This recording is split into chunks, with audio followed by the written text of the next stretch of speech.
Joe Biden is in Europe this week to try to demonstrate unity with European allies over Russia's invasion of Ukraine. So we've come to the Bundestag, the German parliament here in Berlin, to speak to Germany's transatlantic coordinator, a man called Michael Link. I want to find out from him just how united the allies really are and whether Germany is really pulling its weight. Michael Link, let's start with Germany. It's been going through this huge transformation of its foreign and security policy just in the last few weeks since the war began. Spending suddenly 100 billion extra euros on defense. How important is this moment for Germany? It's an important moment for Germany, but it's also a watershed moment for the European Union. It's not only Germany spending more, it's the European Union for the first time setting up a program, a massive program, where the European Union is purchasing weapons, is delivering weapons, is even having a ready-made standing force in the future, in the strategic compass. So it's a watershed moment for Berlin, but also for our union. So some people around the world used to look at Germany and sort of think of it as a sort of a big Switzerland, you know, a country that liked to make money and kind of keep its hands relatively clean. Yeah. Is that decisively over with now, that time? Well, that's within our hands. It should be over. It should definitely be over. And it should have never been happening in the first place, because we cannot be a large Switzerland. We are, as Germany, especially after the Second World War, after our experiences, we cannot be neutral. We are part of an alliance. We are part of NATO. We are part of the European Union. We have even a military assistance clause in the European Union Treaty, not only in the NATO Treaty. So no to any neutrality, no to any form of in-between of Germany. We are clearly standing as ally, among allies and with our allies. Now, you know Ukraine and Russia very well. You know Eastern Europe very well. How worried are you about the situation right now? Extremely so, and not only since this brutal war, which is a flagrant violation of international law, but if we tried to read the signs and the signals and tried to understand it already in the last years, since the very prominent and infamous speech of President Putin at the Munich Security Conference in 2007, we should have been knowing that something is coming. Maybe not openly violent and aggressive, but certainly in form of a hybrid attack or even war on our Western structures, and especially on the unity and of NATO and the European Union. So it's not new. It became only more visible with this attack. Now, in your career, you've had a strong focus on democratic standards and human rights. When you look at Vladimir Putin, I mean, you speak about that speech going back to 2007, when you look at the development of him as a leader in Russia over these 20 years, but particularly in the last few months, some people see someone who turned into an authoritarian, but now even going beyond that, sort of almost totalitarian, even sort of fascist overtones in launching the war, in the kind of speeches, the words he's been using recently in public. Yeah. Is that how you see it? Is that what we're dealing with here, a fascist dictatorship? I wouldn't try to use any word like fascism. It is for sure a tendency of a increasingly paranoid dictatorial structure of its own, but it's clearly more and more directed to one person. Let's not forget he's ruling the country since 1999. In the beginning, of course, he was not as strong as he is today. And even today, we don't know exactly how the division of labor really works in the Kremlin, but one thing is sure, he pulls the strings. He's calling really the shots, and he is relying on a small group of people. Some of them we know, some we don't know. And with this small group, he's steering the country in a more and more dictatorial way. When I had the privilege to observe the elections in Russia as chief observer in the last presidential elections, we clearly said there is an increasing grip on civil society and increasing grip also on controlling the neighbors. That could be seen already 4 years ago. Now, NATO allies in the region are, of course, very anxious about what is happening. How concerned are you that Russia and that Vladimir Putin is going to start really testing NATO's commitment to defend those allies? You mentioned just a moment ago that he's challenging the West. How concerned are you that this could become something where he really tries to challenge the very ability of NATO to protect its allies? I don't want to speculate, but I'm pretty sure that in NATO we have all the scenarios ready made in case there is such an attack on NATO territory. That's at least what the planners in NATO and the defense ministers are very good at. So there are the scenarios. We don't speak about that a lot. But for sure he will be testing, and he already did, in more visible ways, in less visible ways, in cyber attack, openly and hidden. And I'm pretty sure with the war in Ukraine, there will be attempts of retaliation from the Russian side, also directed to NATO and its members, since he considers our sanctions and the delivery of weapons to Ukraine as a extremely unfriendly act. So we should be better prepared for it, but cool-blooded, well-prepared, and then, if necessary, act and react very resolutely. Now, more and more countries, particularly in Eastern Europe, are saying that in order to try to stop Putin sooner, there does need to be an embargo on importing Russian energy.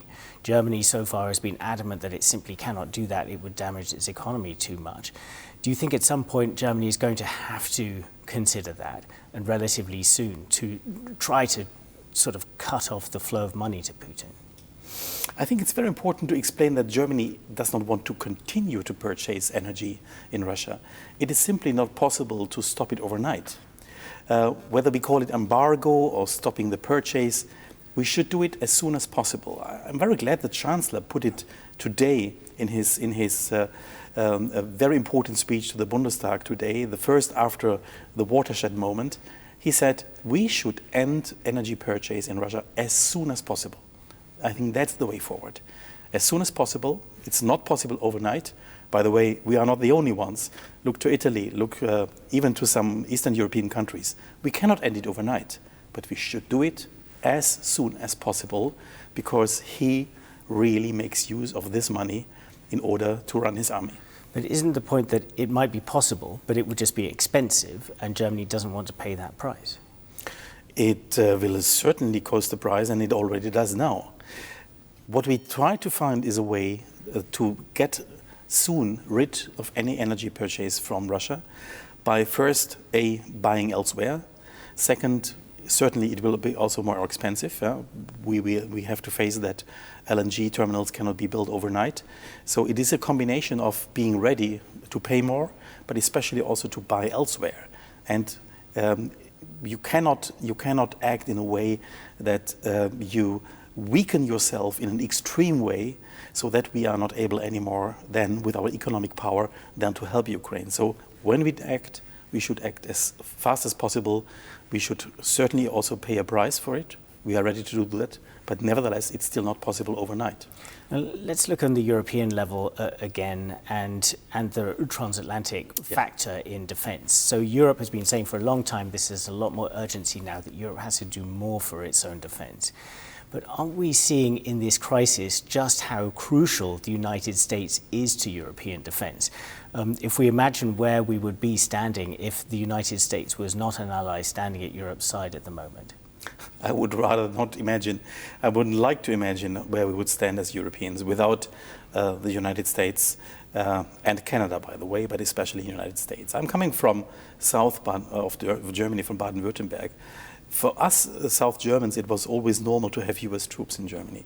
That was normal, that was important, that was part of our life. And I think we didn't really value that contribution of the United States to European security. And we now have to learn, finally, that we have to pay a higher share in sharing that burden.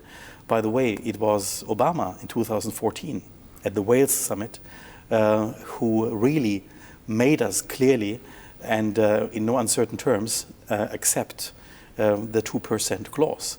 It was already way before we had President Trump, and today it is still not fulfilled. So it's a homework to do. We have assumed that and understood that duty and that task, and we will do it. Now, of course, there is currently a president in place in the White House who looks favorably on Europe, who's really tried to rebuild the transatlantic alliance.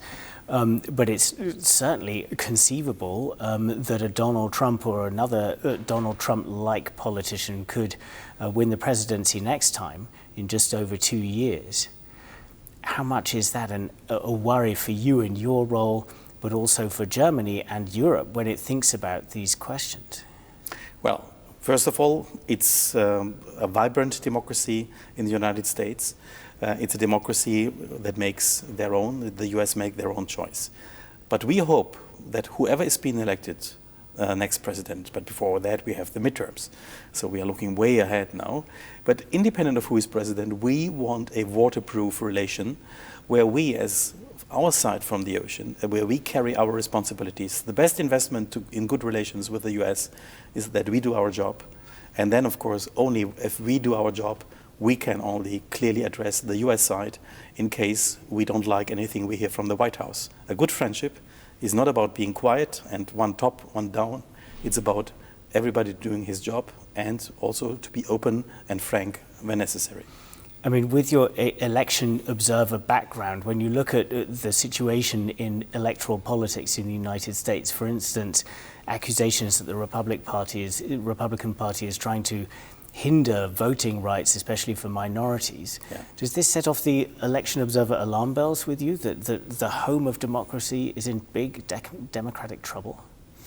Well, I had the privilege to serve for many years as the head of the ODIHR, that is the main electoral watchdog, and your viewers probably know it.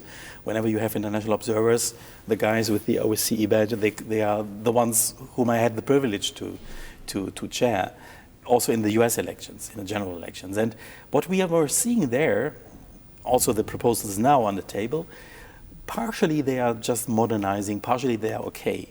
But there is a certain limit what should not be done. And that is always when you make voting more difficult.